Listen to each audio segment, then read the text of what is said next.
नाशिकमध्ये जाधव गोळीबार प्रकरणानंतर पुन्हा एकदा आता राजकीय कुरघोड्यांना सुरुवात झाली आहे। नाशिकमध्ये शिवसेना उद्धव बाळासाहेब ठाकरे पक्षाचे जिल्हाप्रमुख सुधाकर बडगुजर यांच्या कुटुंबांना जाधव गोळीबार प्रकरणामध्ये आता अडकवण्याचा प्रयत्न केला जातो, असा आरोप आता शिवसेनेकडून केला जातो। आपल्यासोबत सुद्धा सुधाकर बडगुजर आहेत। पण नेमकं काय प्रकरण आहे, काय नेमकं पोलिसांकडून आपल्याला त्रास दिला जातो?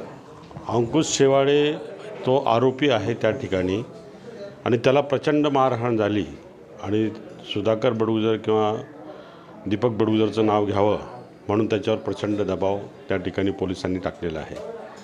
त्याला 6 दिवसापासून मारतायत, रात्रीच्या यातना त्याला खूप होत आहेत आणि त्यांनी कोर्टात स्टेटमेंट केलं आहे। आम्ही नाही सांगत आहे, कोर्टात स्टेटमेंट केले, जज साहेबांसमोर स्टेटमेंट केलं आहे आणि जज साहेबांनी ते सिरियस घेतलेलं आहे आणि निश्चितपणाने त्याचं स्टेटमेंट रेकॉर्ड करण्यासाठी स्पेशल यंत्रणा येईल। सिव्हिल हॉस्पिटल त्या ठिकाणी सिव्हिल सर्जन चेक करेल किती मारहाण झालेली, ते जे काय होईल ते इन कॅमेरा झालं पाहिजे, ही शिवसेनेची मागणी आहे। भाऊ, नेमकं आता कुठेतरी शिवसेना पक्षाकडनं मागणी केली जाते की पश्चिम विधानसभा मतदारसंघामध्ये आपण इच्छुक उमेदवार आहात, त्यामुळे कुठेतरी राजकीय कुरघोडी केली जाते। आपला थेट आरोप नेमका कोणावर आहे? लोकसभेमध्ये तुम्ही बघितलं असाल, माझ्यावरती 4 वेळेस गुन्हे दाखल करण्याचे प्रयत्न केले, तडीपार करण्याचा प्रयत्न केला लोकसभेमध्ये। आता विधानसभा निवडणूक मी लढणार आहे उद्धव बाळासाहेब ठाकरे गटाकडनं। त्यांचं लक्षात आलेलं आहे की हे सीट पॉवरफुल आहे, शिवसेना उद्धव बाळासाहेब ठाकरेची ताकद आहे, म्हणून याला कुठेतरी डॅमेज करण्यासाठी हे षडयंत्र राजकीय लोकांकडनं चाललेलं आहे, सत्ताधारी पक्षाकडनं चाललेलं आहे आणि त्यामध्ये काही करून गुंतवण्याचा प्रयत्न हा त्याचा चाललेला आहे। मागच्या काळामध्ये याच प्रकरणामध्ये अनेक प्रकरणामध्ये आपल्याला कुठेतरी अडकवण्याचा प्रयत्न केला। आज देखील संजय राऊत यांनी सांगितलं आहे की नाशिक पोलिसांकडनं जी आहे ती कारवाई केली जाते, हेतुपुरस्सर ही कारवाई आहे आणि सत्ताधारी पक्षांकडनं पोलीस प्रशासनावर जो आहे तो आता कुठेतरी दबाव आहे असं म्हटलं जातं। नेमकं काय आपल्याला?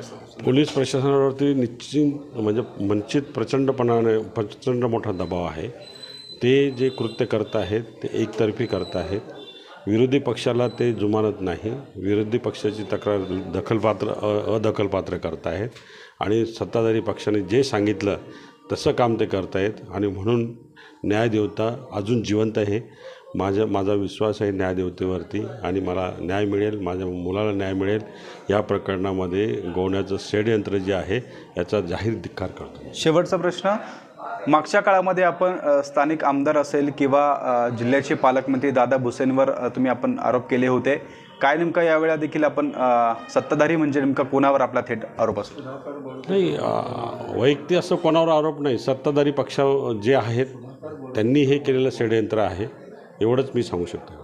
नक्कीच एकंदरीत आपण जर बघतोय तर कुठेतरी नाशिकमध्ये जे जाधव गोळीबार प्रकरण झाले, त्या गोळीबार प्रकरणानंतर आता सुधाकर बडगुजर आणि त्यांच्या कुटुंबांना या संपूर्ण प्रकरणामध्ये कुठेतरी अडकवण्याचा प्रयत्न केला जातो आणि हा राजकीय जे आहे ते षडयंत्र असल्याचं देखील आता सुधाकर बडगुजर यांनी आपल्याशी बोलताना सांगितलं आहे। शुभम बोडके, एबीपी माझा, नाशिक।